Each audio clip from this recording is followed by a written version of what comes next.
अब प्रभु अहिल्या का उद्धार करके आगे चले हैं मिथिलापुर। जनकपुरी में पहुंच जाते हैं और वहां जब पहुंचते हैं तो पहुंचने के बाद जनक जी महाराज बड़े प्रसन्न होते हैं और राम और लक्ष्मण जब दोनों भाइयों को देखते हैं तो उनका तो मन प्रसन्न हो जाता है, उनका हृदय एकदम प्रफुल्लित हो जाता है और वो बड़े प्रसन्न होते हैं और कहते हैं उन्हें उनकी व्यवस्था की जाती है विश्राम की और भोजन प्रसाद कराने की। ऋषय संघ रघुवंश मणि करी भोजन विश्राम, बैठे प्रभु भ्राता सहित दिवस रहा भज जाम। अब प्रभु श्री राम और लक्ष्मण भोजन प्रसाद करके विश्राम करते हैं और ब्रह्म मुहूर्त जब होता है तो प्रभु श्री राम और लक्ष्मण गुरु की आज्ञा लेकर पुष्प तोड़ने के लिए वन की फुलवारी में जाते हैं और जब फुलवारी में पहुंचते हैं तो वहाँ मैया जानकी आती हैं गौरी पूजन के लिए आती हैं और इधर से प्रभु श्री राम टहलते हुए फुलवारी में जा रहे हैं और मैया उधर से आ रही हैं। जानकी जी आ रही हैं। जैसे ही जानकी जी की नज़र प्रभु श्री राम पे पड़ी और प्रभु श्री राम की नज़र मैया जानकी पे पड़ी तो दोनों लोगों की आंखें एक दूसरे को देखती रह गईं। और जब मैया जानकी जब अपने आँखों के द्वार खोलती हैं और प्रभु श्री राम को अपने हृदय रूपी जो सिंहासन है उस पर बिठा लेती हैं और नेत्र बंद कर लेती हैं। प्रभु श्री राम उनको निहार रहे हैं और मैया अपने मन ही मन प्रभु श्री राम को पति रूप में स्वीकार कर लिया कि पति मेरे होंगे तो यही होंगे।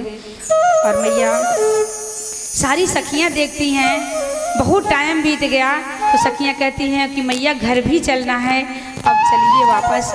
वहाँ से सीता मैया गौरी माता की पूजन करती हैं और पूजन करके जब पूजन करने जाती हैं तो कहती हे माँ आपकी जय हो, आपकी जय हो। आप तो भक्तों का दुख दूर करने वाली हैं, मुँह मांगा वरदान देने वाली हैं, मैया आपकी जय हो। और जब देखती हैं मैया कितने प्रेम से इतने विनय पूर्वक सीता मैया कह रही हैं, तब माता पार्वती जी कहती हैं विनय प्रेम बस भई भवानी, सखी माल मूरति मुस्कानी, सादर सिय प्रसाद सिर धरयो, बोली गौरी हर्ष हिय भरयो।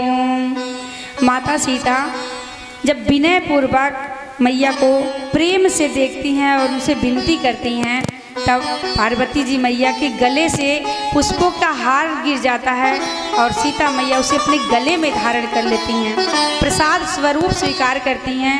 और जो विग्रह है मैया पार्वती का जो विग्रह है उसमें एक मुस्कान आ जाती है और कहती हैं कि आपकी मनोकामना पूरी होगी। मनु जाहि राज मिलहि सोबर, सोहज सुंदर सावरो, करुणा निधान सुजान शील, स्नेह जानत रावरो। यही भांति गौरी आशीष सुनिति सहित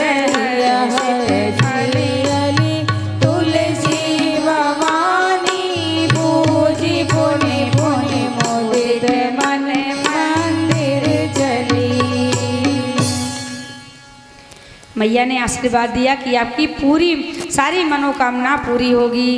जानी गौरी अनुकूल सिय, हर सुन जाई कहीं, मंजुल मंगल मोले, बाम अंग फड़कन लगे। मैया सीता प्रसन्न होकर चली और जब चली तो उनकी बाएं अंग फड़कने लगे कि जाओ जो होगा सब सही होगा। अब यहाँ सीता मैया के स्वयंवर की तैयारी चल रही है।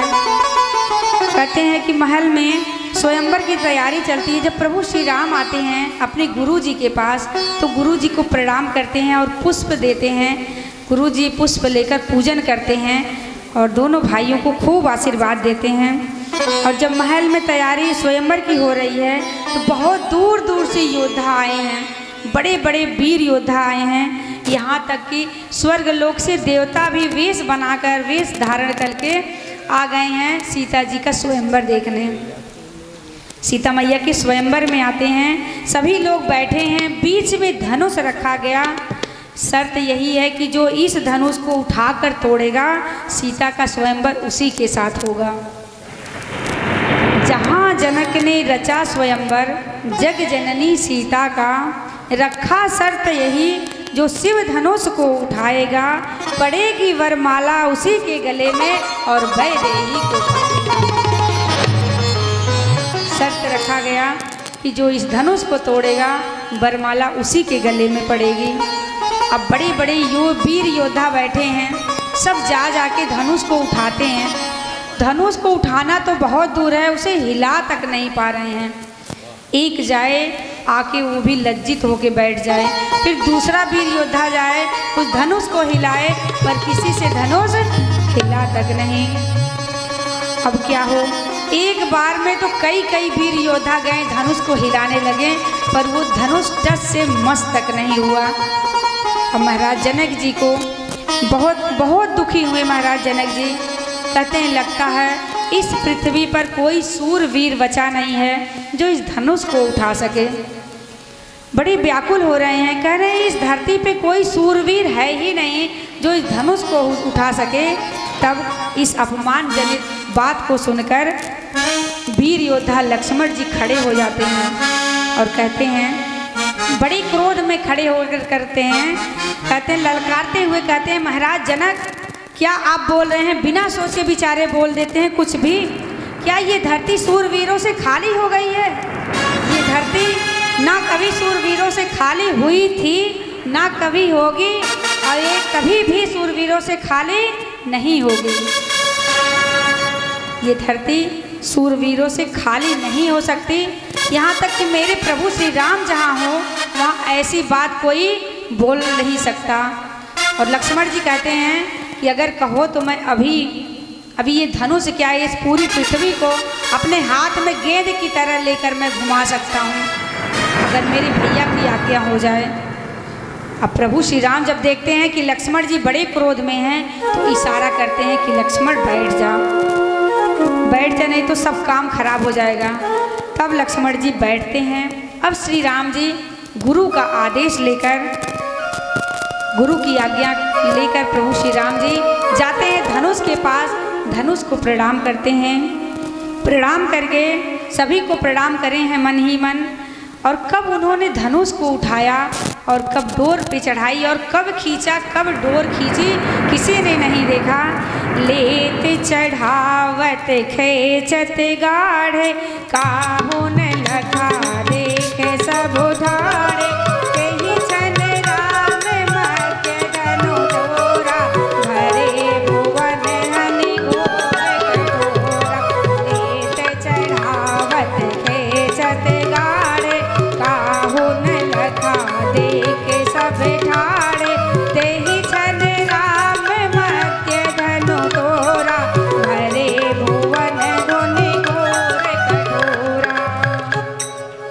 प्रभु श्री राम ने जोर से खींचा और कब डोर पे चढ़ाई, किसी ने नहीं देखा। इतनी फुर्ती से काम किए कि धनुष को उठाते हैं, डोर के पे चढ़ाकर खींचते हैं, और धनुष कब खींचे और कब चढ़ाएं और वो खंडित हो गया। जोर से तोड़ने की आवाज़ हुई, भयंकर कठोर ध्वनि हुई और चारों तरफ ढोल नगाड़े बजने लगे, जय जयकार होने लगी। जय श्री राम, बोलिए श्री रामचंद्र की, श्री रामचंद्र की। चारों तरफ जयकारे लगने लगे, प्रभु श्री रामचंद्र की जय। सभी लोग बड़े प्रसन्न हुए हैं। प्रभु श्री राम, अब वो घड़ी आई है जब सीता और प्रभु श्री राम का स्वयंवर की जयमाल की बारी आई है। जयमाल लेकर सखियां आती हैं मैया सीता को लेकर और श्री राम जी खड़े हैं। मैया सीता कद में थोड़ी छोटी हैं प्रभु श्री राम से, तो सखियां देखती हैं और कहती हैं प्रभु आप कृपा करके थोड़ा झुक जाते हैं तो मेरी मैया आसानी से जयमाल डाल लेती। अब प्रभु श्री राम कहते हैं हम तो ये क्षत्रिय हैं, हम झुकना कहाँ जानते हैं, हम तो झुक नहीं सकते। अब बड़ी देर हो गई, ना प्रभु श्री राम झुके ना मैया वरमाला डालें। दोनों लोग खड़े हैं। अब लक्ष्मण जी देख रहे हैं कि ये तो बहुत ही।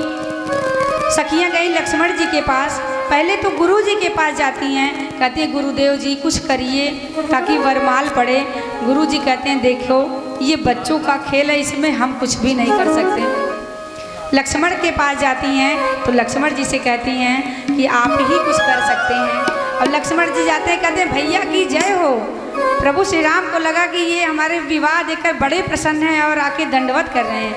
लक्ष्मण जी आके दंडवत प्रणाम करने लगे। राम जी कहते हैं खुश रहो अब उठ जाओ, बड़ी देर हो गई। पर लक्ष्मण जी उठने का नाम ही नहीं ले रहे हैं, उनकी चरणों में पड़े हैं। अब श्री राम जी सोचते हैं अब ये क्या कर रहे हैं इतनी देर से। जब प्रभु श्री राम ने उन्हें उठाने के लिए जैसे ही झुके तब सीता मैया ने वरमाल डाल दिया। बोलिए सियावर रामचंद्र की झुके जइयो तनिक रघुवीर, सिया तो मेरी छोटी सी झुक जइयो तनिक रघुवीर, सिया तो मेरी छोटी सी झुक जइयो मोरी छोटी सी, ललित मोरी छोटी सी झुक जइयो तनिक रघुवीर, सिया तो मेरी छोटी सी झुक जइयो तनिक रघुवीर, या तो मेरी छोटी सी।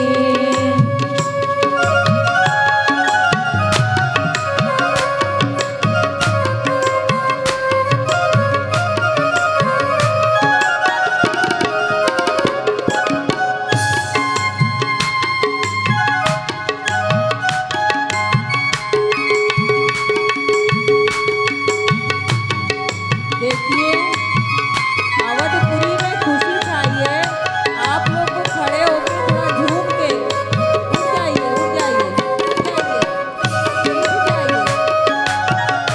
सभी लोग खड़े हो जाइए, प्रभु श्री राम का विवाह हो रहा है, खड़े हो जाइए।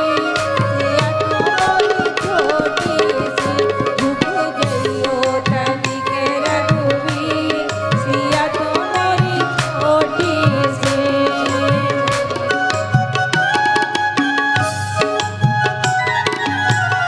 सभी लोग खड़े हो जाइए। आज मैया का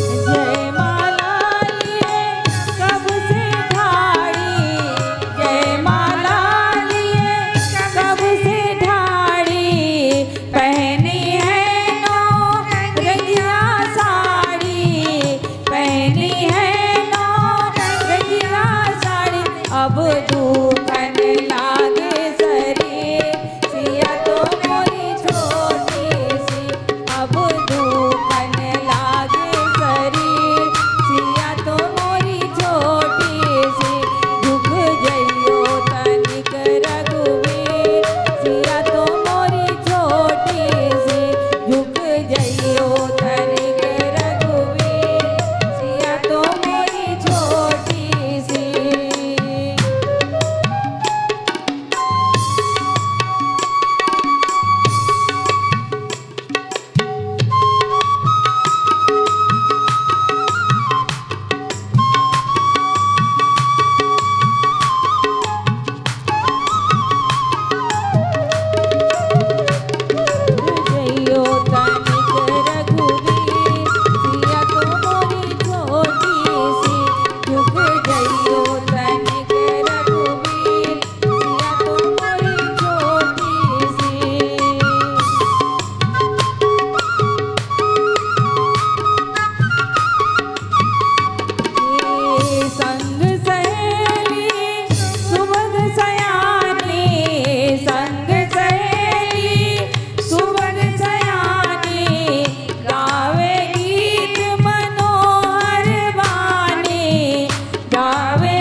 कौशल्या के आंख के तारे अब तुम संग लिखी तकदीर या तोरी छोटी सी।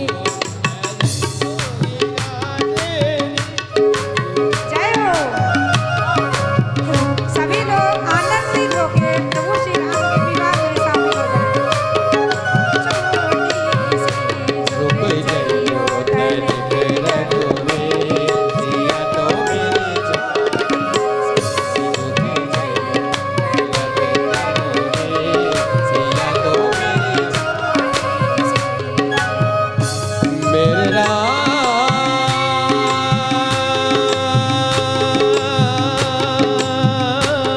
जय हो। मेरे राम,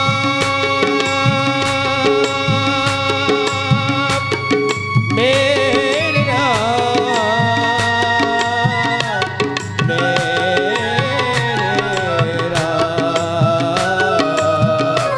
मेरे राम, झुक जइयो ननक रघुवीर, सिया तो मेरी छोटी सी।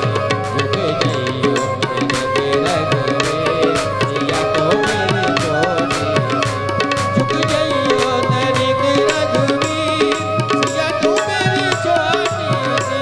झुक जइयो ननक रघुवीर, सिया तो मेरी छोटी सी। झुक जइयो ननक रघुवीर, मेरे सिया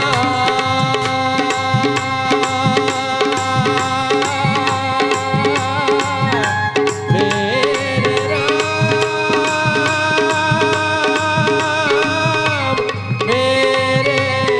राम।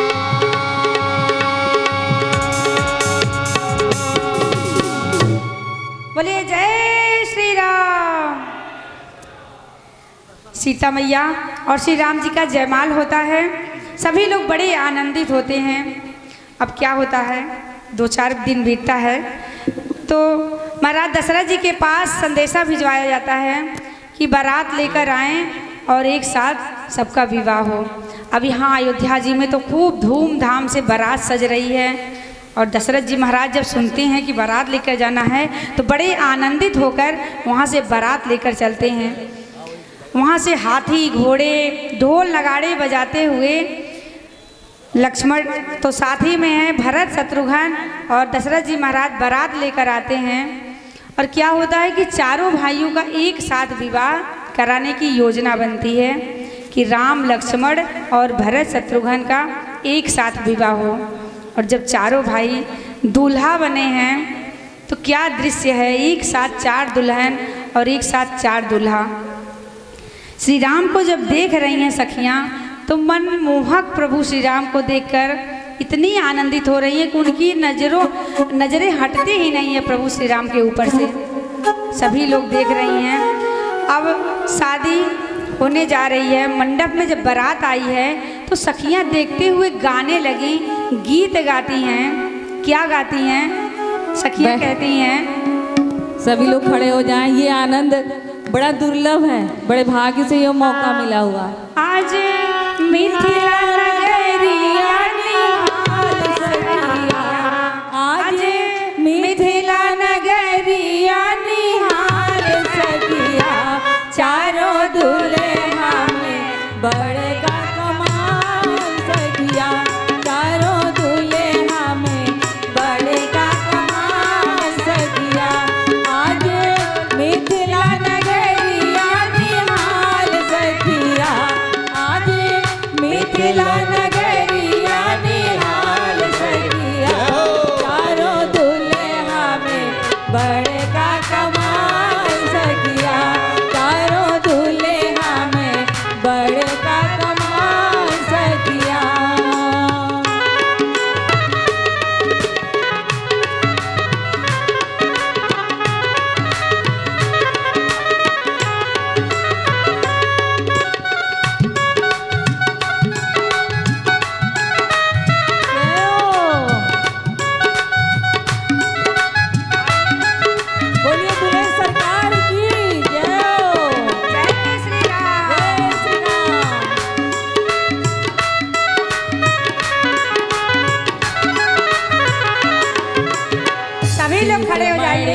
मोरिया कुंडल बारात लेकर आए हैं सोहे कनवा केसमणि मोरिया कुंडल सोहे कनवा कारे कारे कजरा रे जुलमी नयनवा कारे कारे कजरा रे जुलमी नयनवा दुल्हा में सभी लोग खड़े हो जाइए।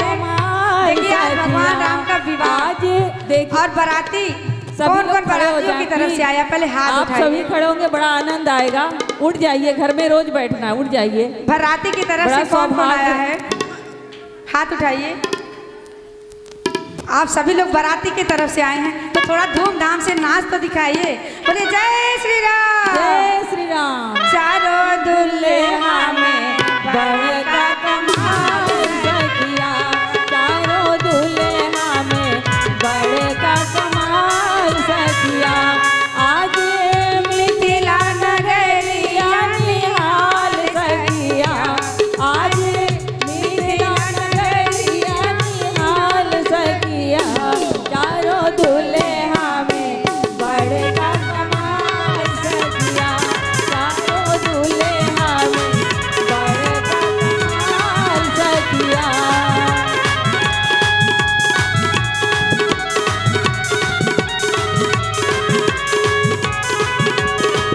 जय हो।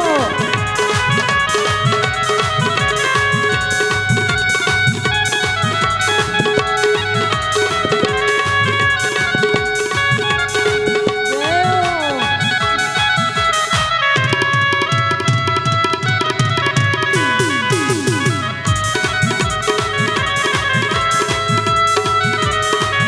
बारात आई हुई है, बारात आई हुई है और कुछ लोग बैठे हुए हैं। देखिए आज जिसके पैरों में दर्द है ना, जो भगवान की प्रभु श्री राम की बारात में आके अगर डांस नहीं अवधेश करेगा भैया। तो दर्द और भी बढ़ जाएगा। अवधेश भैया। इसलिए पहले डांस करिए, देखिए सारे दर्द चले जाते हैं। उठ जाइए, सभी खड़े हो लोग खड़े हो जाइए।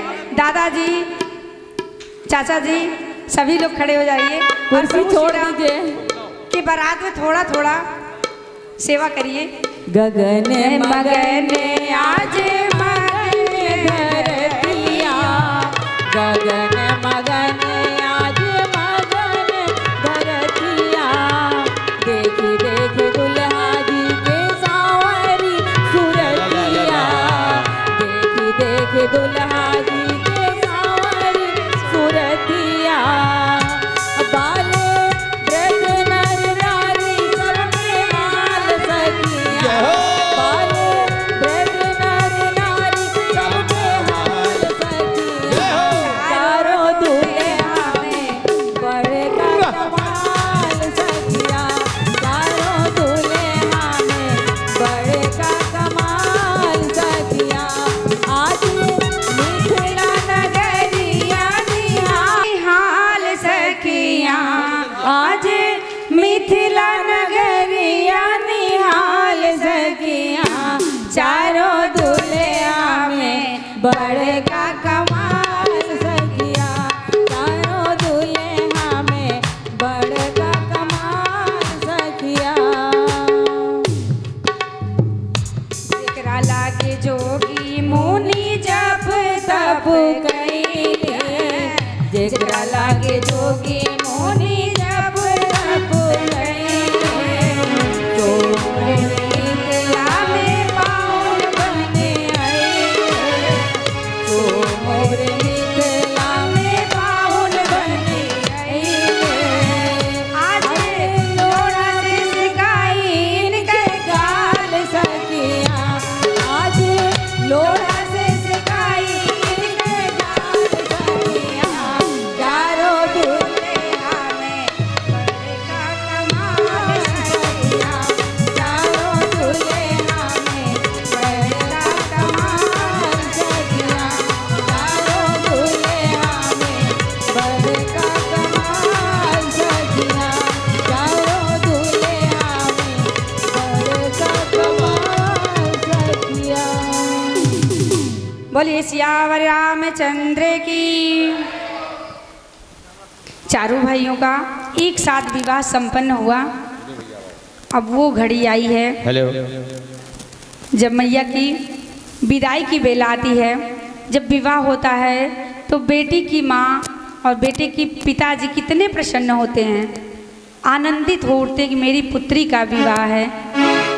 इतने प्रसन्न होते हैं कि फूले नहीं समाते, दौड़ दौड़ के सारे काम करते हैं, उन्हें जरा भी थकान नहीं लगती। और जब विवाह संपन्न हो जाता है और वो विदाई की बेला आती है तो उस पिता से पूछिए क्या उन पे बीतती होगी, जिसको पाल पोस के इतना बड़ी करते हैं। वो बेटी आज उनको छोड़ के दूर जा रही होती है तो उनकी मन पे क्या बीतती है। आज महाराज दशरथ जी बैठे हैं, सोच रहे हैं कि मेरी बेटी सीता जा रही है तो मैं कैसे रहूँगा अपनी पुत्री के बिना।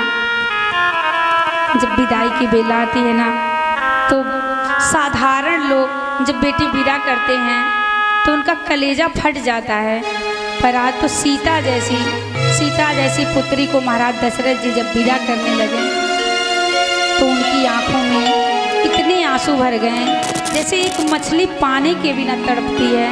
भगवान की वो हालत हो गई है, महाराज दशरथ जनक जी की वो हालत हो गई है कि जैसे वो पानी से निकल गए हों और छटपटा रहे हों। जानकी मैया चारों बहनें तैयार होकर बैठी हैं, जनक जी महाराज को बुलाया जाता है और जब जनक जी महाराज आते हैं और गेट के बाहर ही हैं, मैया यहाँ पे हैं, वो दौड़ के आते हैं और मैया को अपने हृदय से लगा लेते हैं,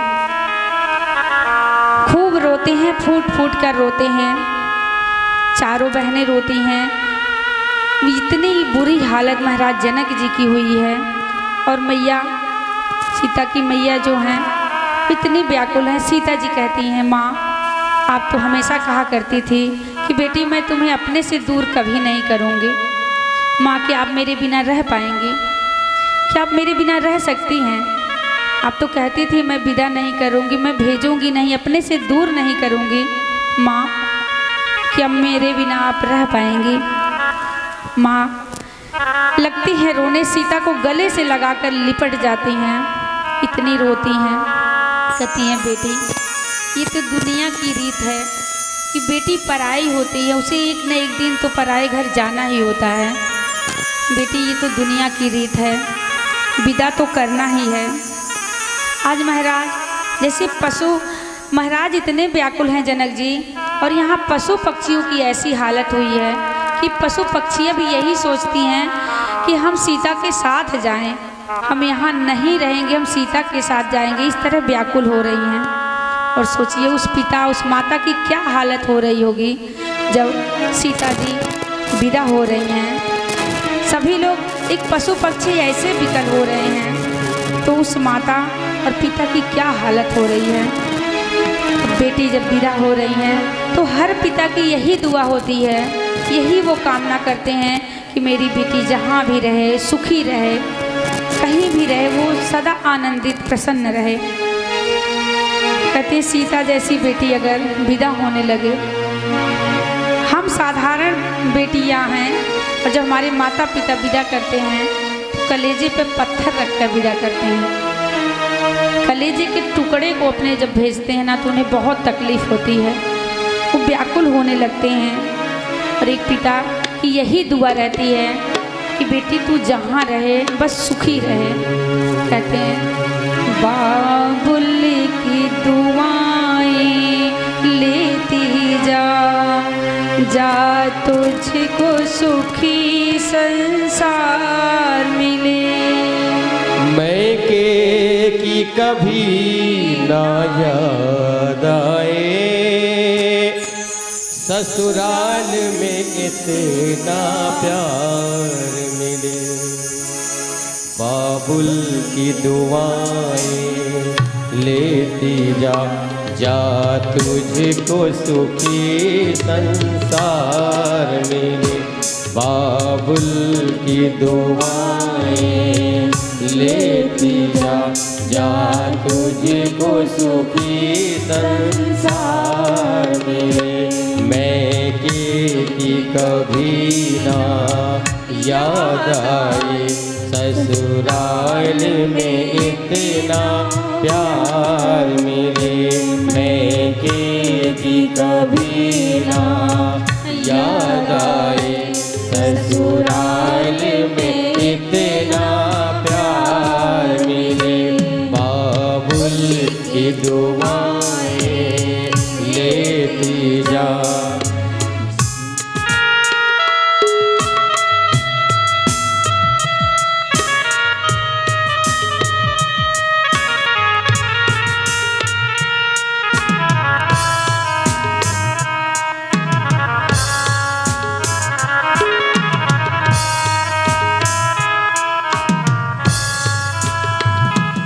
नाजों से तुझे पाला मैंने, कलियों की तरह फूलों की तरह।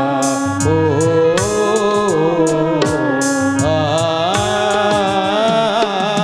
मेरे बाग के ये नाजुक डाले,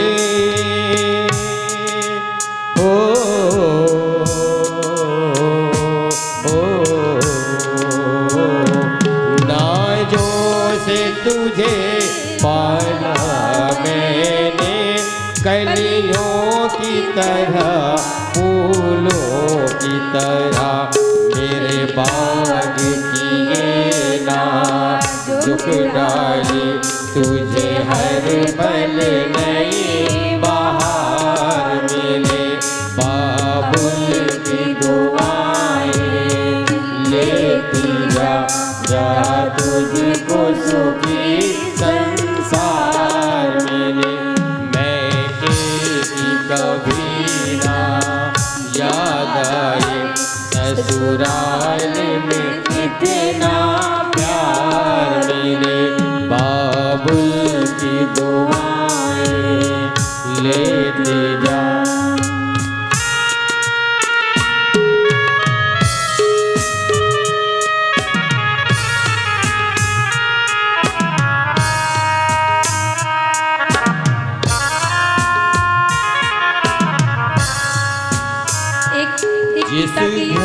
एक पिता की यही दुआ रहती है कि बेटी तू जहाँ रह खुशी रह, सुखी रह। नाजों से पालते हैं, फूलों की तरह पालते हैं, अपनी लाडली को हृदय से लगा के रखते हैं, और जब ये दिन विदा करते हैं अपने कलेजे के टुकड़े को, कितना दुख होता है।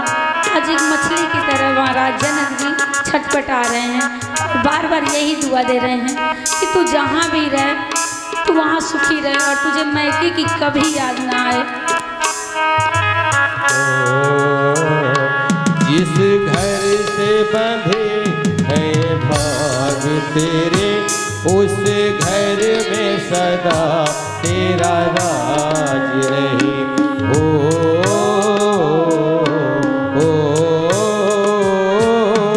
होठों पे हंसी की धूप खिले, माथे पे खुशी का ताज रहे। कभी जिसकी जोत न होगी, तुझे ऐसा रूप श्रृंगार मिले, बाबुल की दुआएं लेती जा।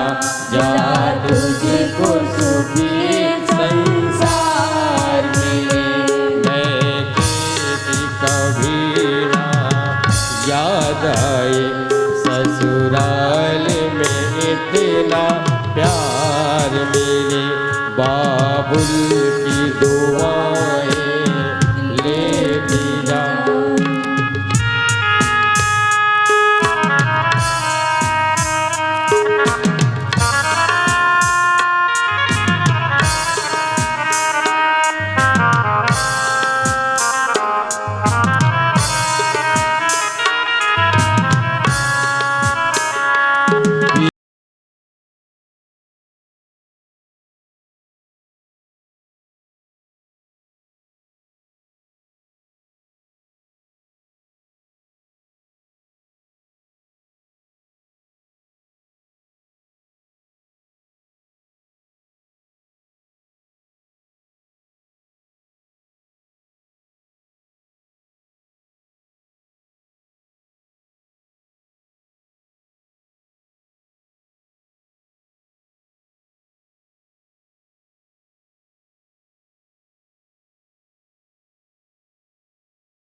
हर एक पिता की यही इच्छा होती है कि मेरी बेटी जहाँ भी रहे खुशी रहे।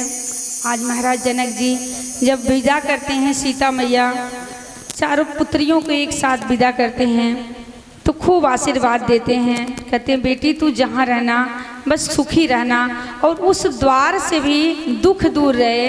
कहते हैं जिस द्वार से तेरा द्वार मिले, जिस आपके द्वार से जिसका द्वार रहे वो उस द्वार के भी सारे दुख दूर हो जाए, ऐसा आशीर्वाद देते हैं।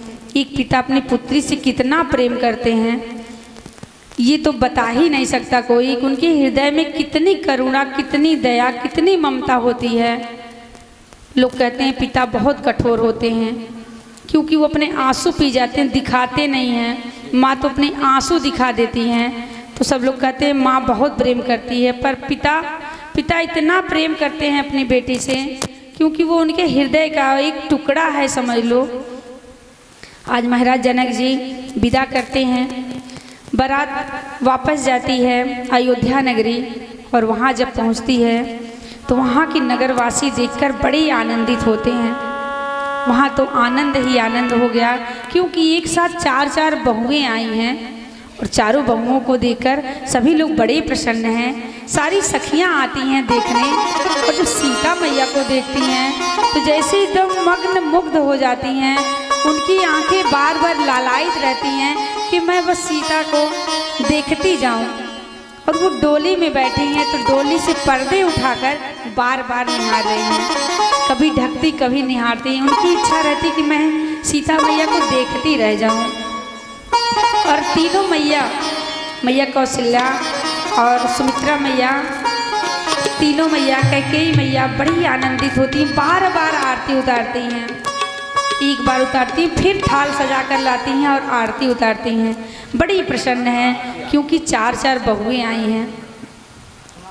राजमहल में प्रवेश होता है, सभी लोग बड़े आनंद से रहते हैं। कुछ टाइम बीतता है तो क्या होता है कि एक दिन महाराज दशरथ जी वो बड़े खुश हैं क्योंकि राम इस समय तो अयोध्या में हैं और सीता मैया हैं, चार बहुएं हैं, तो बड़े आनंदित होते हैं। और कहते हैं कि जब ये बारात लेकर आते हैं तो जब सब लोग इतने खुश होते हैं तब कहते हैं जब ते राम ब्याही घर आए नित नव मंगल मोद बधाए।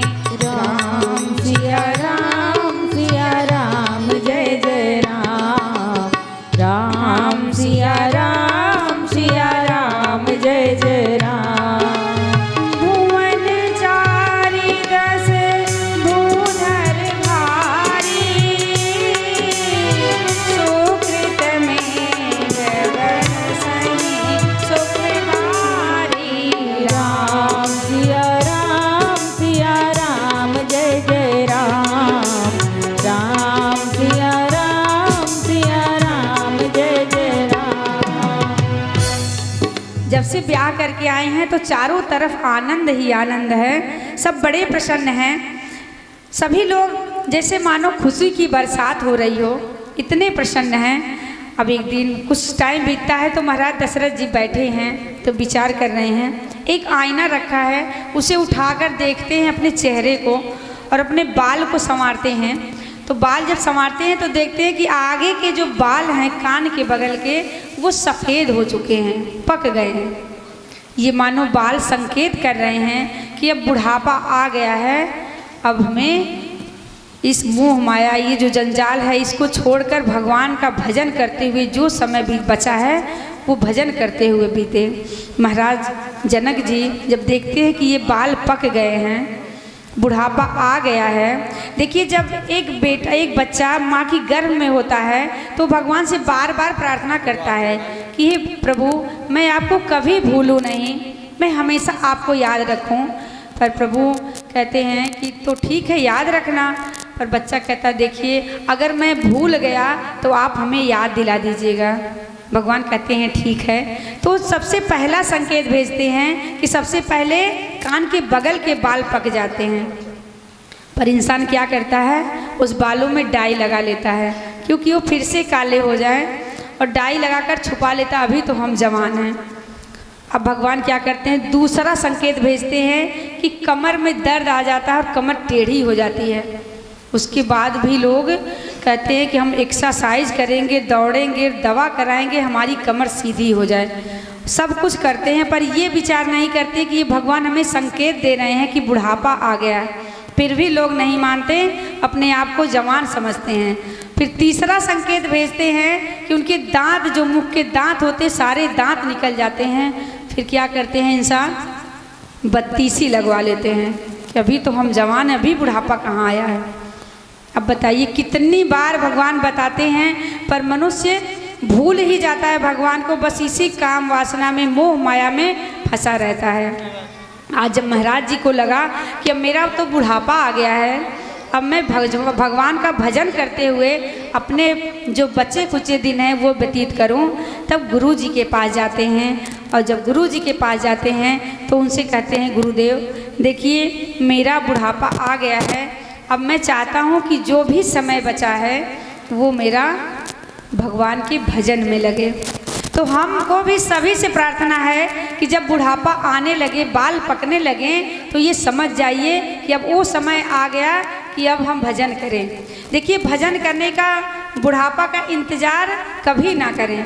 अगर भगवान को याद करना है तो हम बचपन से याद करते रहें, सारे काम करते रहें, पर प्रभु का स्मरण हमारे हृदय में बना रहे। इसलिए भगवान का स्मरण करते हुए आज की कथा का यहीं पे समापन करते हैं और आरती करते हैं। फिर अगली कथा कल होगी और कल तो अंतिम दिन रहेगा भगवान की कथा का। फिर इसके बाद फिर हम लोग कथा करेंगे एक राम नाम का। सब लोग खड़े हो जाइए, रामचंद्र खड़े होकर आरती करेंगे, खड़े हो। तेरी मंद मंद मुस्कनिया पे बलिहार राघव जू, बलिहार राघव जू। तेरी मंद मंद मुस्कनिया पे बलिहार राघव जू, बलिहार राघव जू, बलिहार राघव जू, बलिहार राघव जू।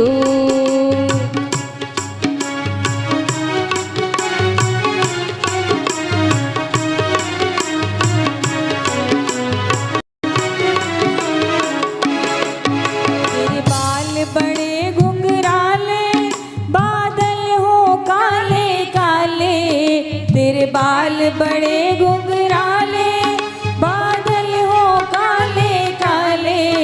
तेरी मोर मुकुट लटकनिया पे, तेरी मोर मुकुट लटकनिया पे बलिहार राघव जू, बलिहार राघव जू। तेरी मंद मुस्कनिया पे बलिहार राघव जू, बलिहार राघव जू।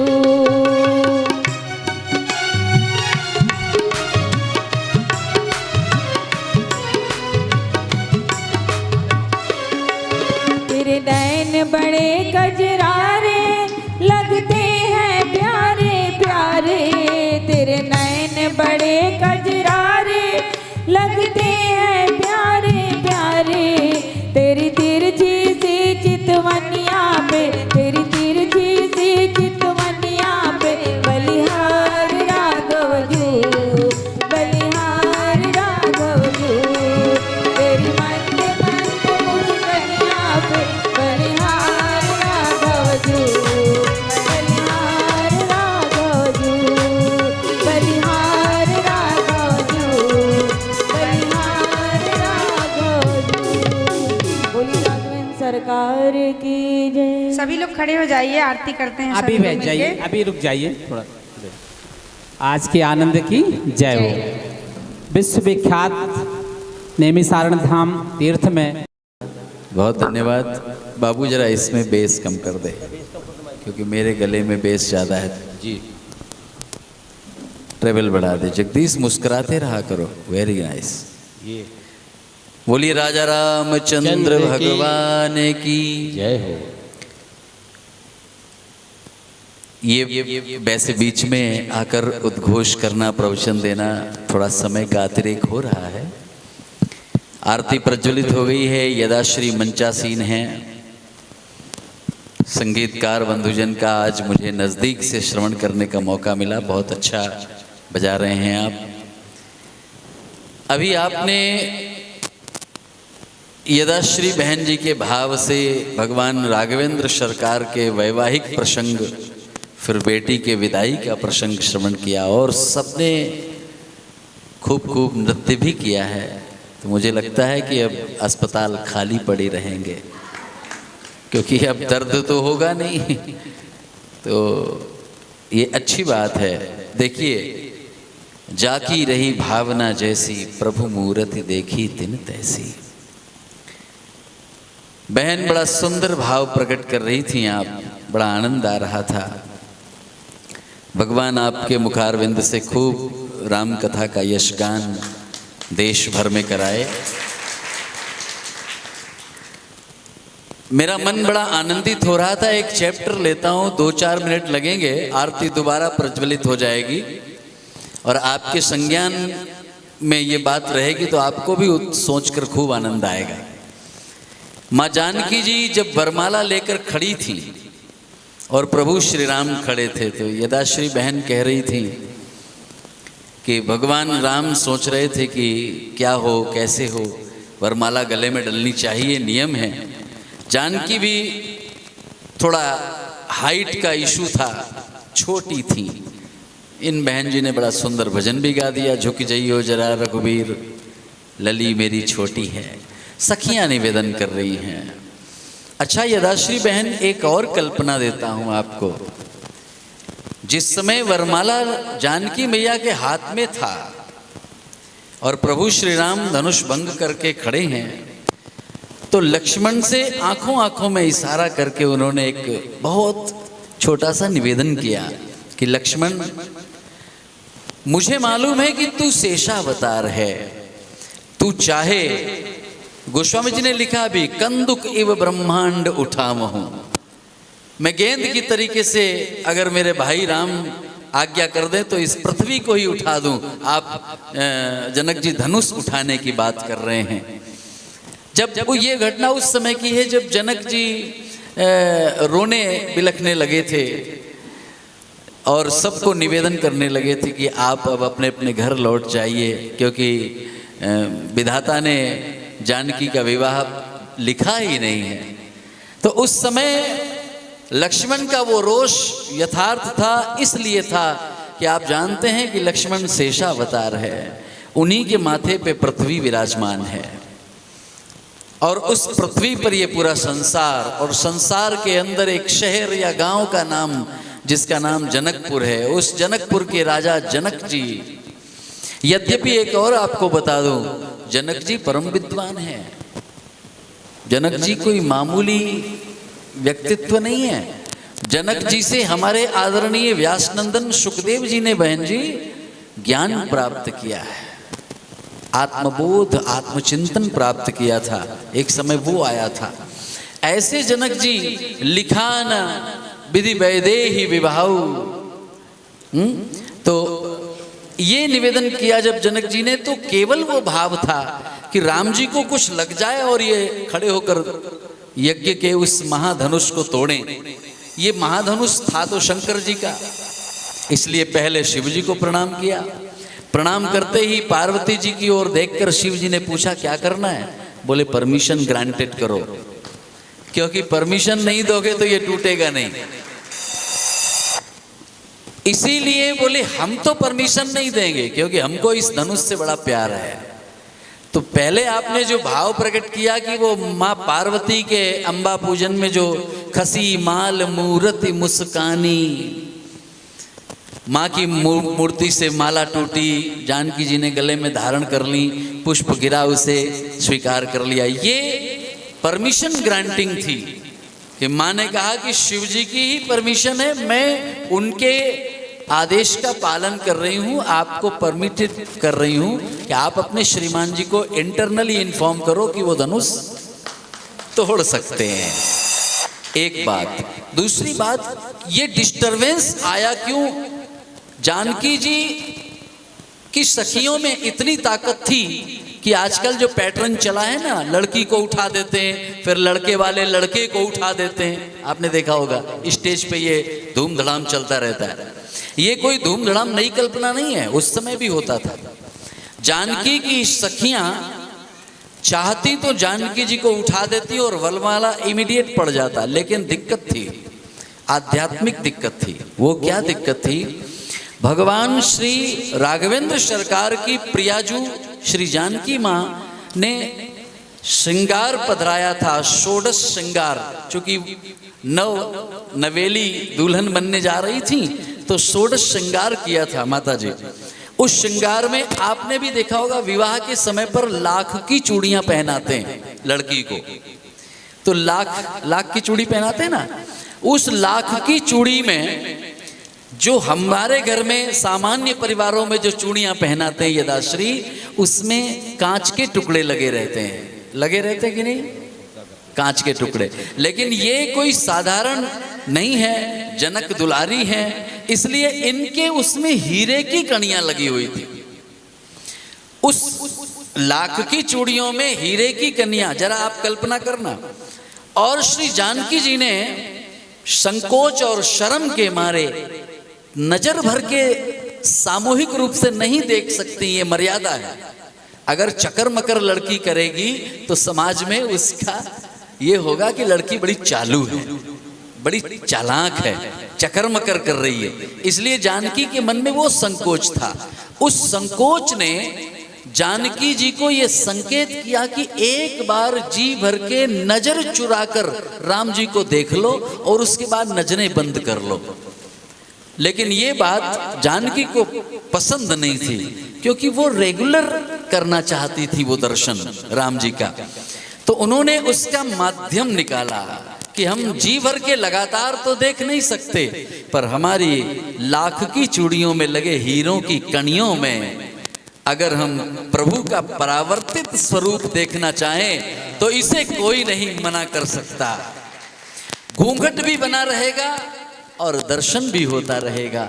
हीरे की कणियों में प्रभु श्री राम के छवि का अवलोकन करती हुई घूंघट के अंदर से आप ये देखो, जो फिल्म इंडस्ट्री ने जो गाना बनाया वो हमारे इसी कथा से चुरा करके ही तो बनाया। उनको क्या मालूम है बम्बई वालों को? ये तो गोस्वामी जी की लिखी हुई मानस है, जिससे हजारों लाखों फिल्मी गाने बन गए। घूंघट की आड़ से दिलवर का दीदार, क्या वो कौन सा गाना है, आप जान गए होंगे, माताएं बहुत गाती रहती। तो वो गाना यही है, यहीं से लिया गया, यही भाव है। अब डेडिकेशन आपका कितना पावरफुल है यहाँ से लेना पड़ेगा। तो मुझे नहीं आता है, पर चलो ये तो सब सब्जेक्ट आपका है। वो उस समय घूंघट के अंदर से प्रभु श्री राम की उस परावर्तित झांकी का दर्शन माँ जानकी कर रही थी और बड़े सुंदर भाव से। अब नेत्रों को उस छवि से अलग नहीं करना चाह रही हैं, और उधर राम जी व्यथित हैं कि यार धनुष तोड़े तो कम से कम 12-14 मिनट हो चुके और आप जयमाला नहीं डाल रही। ये तो मतलब स्टेज की भी अपनी टाइमिंग है, अगर ओवर टाइम हो जाए तो कोई चीज़ अच्छी नहीं लगती। जैसे अभी आप 4 बजे तक मैं बोलता रहूं तो अच्छा नहीं होगा, 10-5 मिनट तो सहन कर लोगी, लेकिन वहाँ जो चावल की खुशबू है वो यहाँ तक आ रही है। तो इसलिए मतलब एक मर्यादा है कि माइक मिल गया है तो इसका मतलब ये नहीं निकालना चाहिए कि हम 4 बजे तक खींच दें, हर चीज का सिस्टम। तो स्टेज की मर्यादा थी, अब वो मर्यादा का उल्लंघन न हो, इसलिए लखन लाल बीच में है। लक्ष्मण ने जानकी जी को पूछा कि रिश्ते में अब तो आप मेरी भाभी बन गई, क्योंकि भैया के सामने खड़ी हैं। भाभी बन गई मीन्स भाभी माँ हैं आप, मैं आपका पुत्रवत देवर हूँ, आदेश करें आप। बोले आदेश क्या करें? इशारों में, यानी ये इंटरनल कम्युनिकेशन, बिना बोले आदान प्रदान भावों का। तो लक्ष्मण जी को जानकी जी ने कहा कि लक्ष्मण, मैं जानती हूँ तूने अभी बड़ी बड़ी बातें भी किया था, तो क्यों नहीं कुछ टेक्निक अपनाते हो? जहाँ तुम्हारे भाई खड़े हैं, जब तुम पूरी पृथ्वी को उठा सकते हो, अभी तुमने कहा, तो तुम सारी पृथ्वी को मत उठाओ भैया, जहां तुम्हारा भाई खड़े हैं राम जी, केवल उसी पोर्शन को थोड़ा नीचा कर दो, उसी को पोर्शन को नीचा कर दो, हमारा लेवल आ जाए, हम वरमाला डाल दें। तो बोले नहीं नहीं, हम जिस पोर्शन में मेरे ठाकुर जी खड़े, मैं नीचा तो नहीं कर सकता, ऊंचा कर सकता हूँ। बोले नहीं नहीं, ऊंचा करोगे तो और मुश्किल हो जाएगी। बोले फिर? बोले अच्छा ऊंचा कर सकते हो? बोले हाँ ऊंचा कर सकते। बोले तुम मेरा वाला पोर्शन ऊंचा कर दो, मेरा वाला पोर्शन ऊंचा कर दो। प्रभु के पोर्शन को टच मत करो, आप मेरा पोर्शन ऊंचा कर दो। बोले आपका पोर्शन ऊंचा तो हो ही गया जब प्रभु श्री राम ने आपको स्वीकार कर लिया। बोले देखो बातें मत बनाओ। तो लक्ष्मण ने बहुत सज्जनता से भाभी माँ से पूछा कि माता जी, अगर मैं आज आपके काम आ जाऊं और आपका काम बना दूं तो आप मुझे क्या गिफ्ट करोगे? जानकी जी से पूछा। जानकी ने पूछा लक्ष्मण क्या चाहिए? मैं तुझे आशीर्वाद दे दूंगी। बोले नहीं नहीं, आशीर्वाद से काम आज नहीं चलेगा। आज किस चीज से काम चलेगा? बोले आज वचन से काम चलेगा, प्रॉमिस से काम चलेगा। तो प्रॉमिस क्या करना? बोले प्रॉमिस करो आप कि दुख में भी सुख में भी, चाहे जितनी अड़चन हो जिंदगी में, चाहे जितनी सुख हो, चाहे जितनी प्रभुता, चाहे जितना ऐश्वर्य हो, या कि उसके विपरीत चाहे जितने दुर्गम से दुर्गम क्षण आए, आप सदैव हर क्षण में हमको साथ रखोगे, ये वचन दो। हमें सेवा से वंचित नहीं करोगे, मैं अभी आपका काम बना दूंगा। आपने बड़ा सुंदर भाव भरा कि भगवान श्री राम के सामने लक्ष्मण जी प्रणाम करने लगे। This technique is forwarded by Janaki ji. ये जानकी जी ने टेक्निक बताई थी लक्ष्मण को कि लक्ष्मण आप राम जी को प्रणाम करो, ये सारा समाज ये समझेगा कि छोटा भाई बड़े को प्रणाम कर रहा है। बोले मैं प्रणाम कर लूंगा। और राम जी से इशारों इशारों में कहा कि जब ये तुम्हारा भाई प्रणाम करे तो उसको झुककर उठाने लगना। बोले उससे क्या होगा? बोले उसके बाद जो होगा वो वही होगा जो होना है। तो इस पद में जो आप गा रहे थे, इसमें किसी राइटर ने 2 लाइनें लिखी हैं। लखन ने भाभी की दुविधा जानी, राम चरण में झुक गए ज्ञानी। अरे सब कहें जय जय रघुवीर। नहीं मुझे गाना नहीं आता महाराज, ऐसे ही रैंडमली। तो इतना सुना है मीठा मीठा, अब क्या कड़वा सुनेगा कोई। तो ये एक सुंदर सा भाव था। तब लखनलाल झुके और राम जी उठाने लगे और जानकी ने वरमाला पहनाई।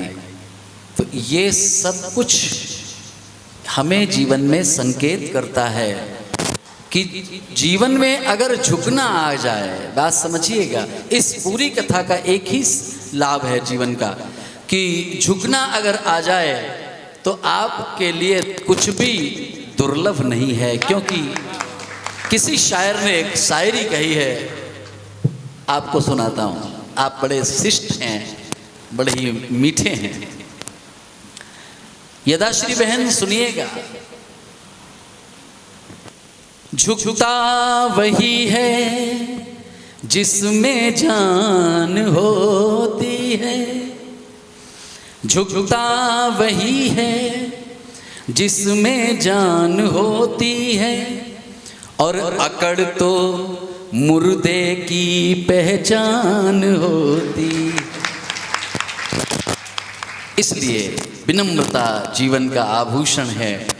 आप सब 2 दिन से कथा सुन रहे हैं, मैं इनसे शिकायत भी करूंगा और निवेदन भी करूंगा। ये बैठे हैं, आयोजक बनकर आए थे, और आप बैठी हैं बुआ जी दीपक भाई की। ये 3 दिन की कथा करके आपने अच्छा नहीं किया।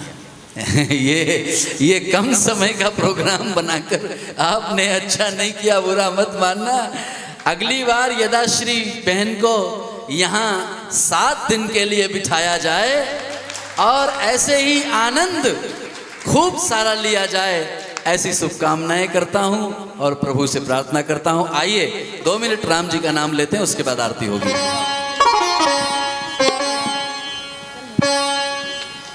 जय सिया राम सिया राम सिया राम। जय सिया राम सिया राम सिया राम। जय सिया राम सिया राम सिया राम। जय सिया राम सिया राम सिया राम। जय सिया राम सिया राम सिया राम। जय सिया राम सिया राम सिया राम। सिया राम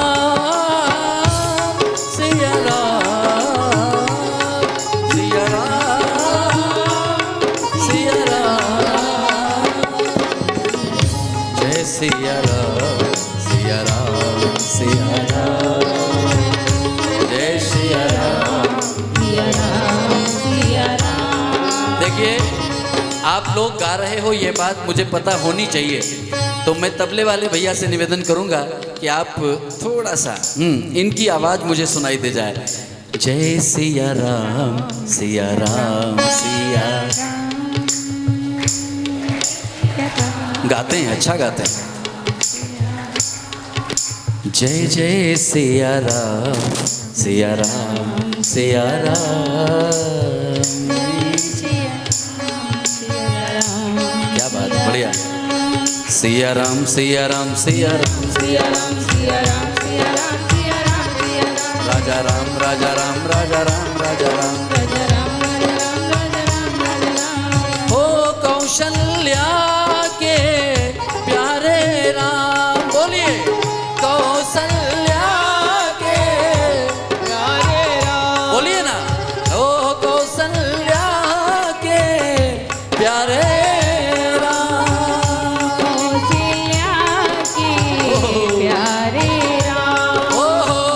दशरथ राज दुलारे राम। दशरथ राज दुलारे राम। राम सिया राम जय जय राम।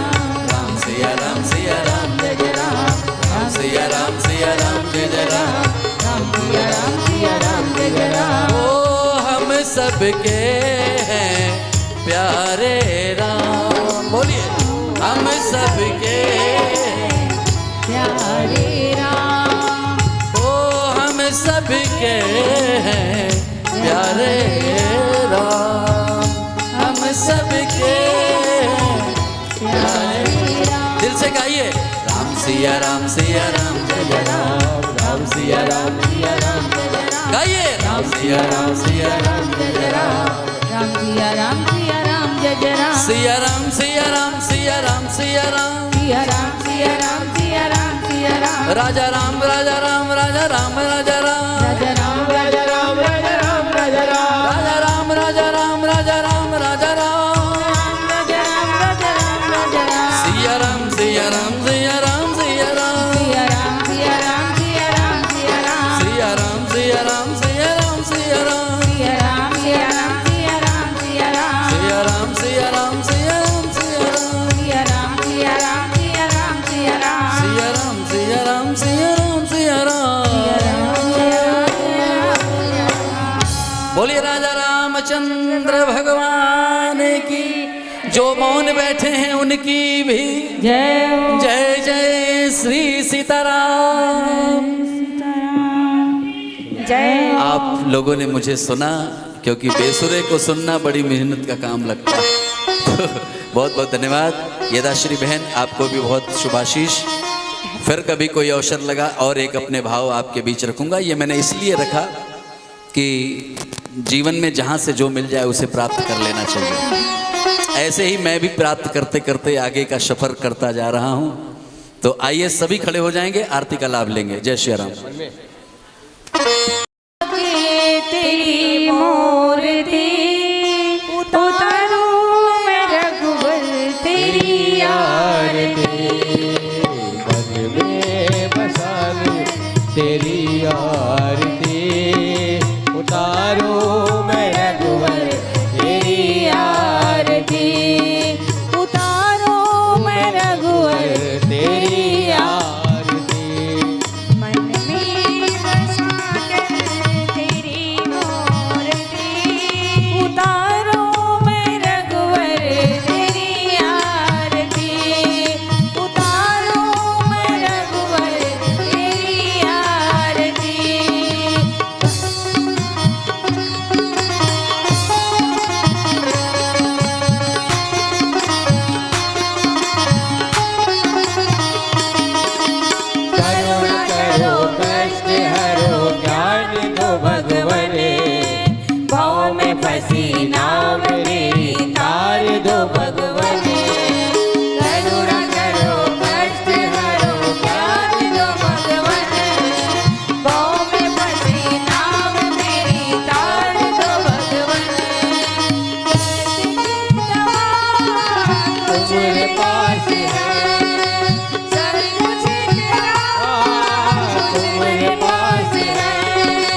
दातारं संसार सारं भुजगेन्द्रहारं सदा वसन्तं मेद्यारविन्दे भावं भवानी सहितं नमामि त्वमेव माता सविता त्वमेव त्वमेव बन्धु च सखा त्वमेव त्वमेव वेद्या द्रविणं त्वमेव त्वमेव सर्वं मम देव देव त्वमेव सर्वं मम देव यानि कानि च पापानि जन्मान्तरिकृतानि च तानि सर्वाणि नश्यन्तो प्रदक्षिणे पदे पदे सर्वे भवन्तु सुखिनः सर्वे सन्तु निरामया सर्वे भद्राणि पश्यन्तु मा कश्चित् दुःख भाग् भवेत्। बोलिए राजा रामचंद्र भगवान की जय हो बांके बिहारी लाल की जय हो बजरंगबली हनुमान जी की जय हो बोलिए श्री सीताराम भगवान की जय हो नैमिषारण्य धाम की जय हो सरयू मैया की जय हो बोलिए सबके सब संतन की जय हो बोलिए सभी भक्तों की जय हो आज के आनंद की जय हो जय जय श्री सीताराम। जय जय सीताराम।